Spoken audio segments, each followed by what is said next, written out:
Israel का Yemen में बड़ा फजाई हमला, अल हुदैदा पोर्ट पर धमाके। ईरान इसराइल जंगबंदी के बाद पहली बार सिहोनी तैयारों ने यमन में बड़ा फजाई हमला किया।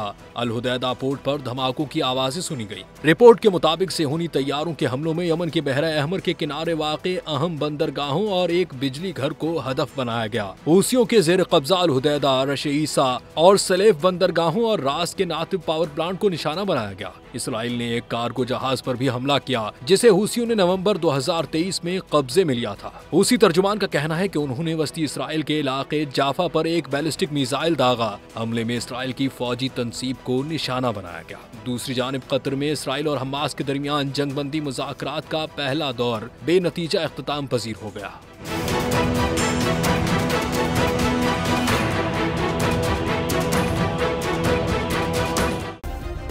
सब्सक्राइब करें और बेल दबाएं ताकि कोई खबर रह न जाए।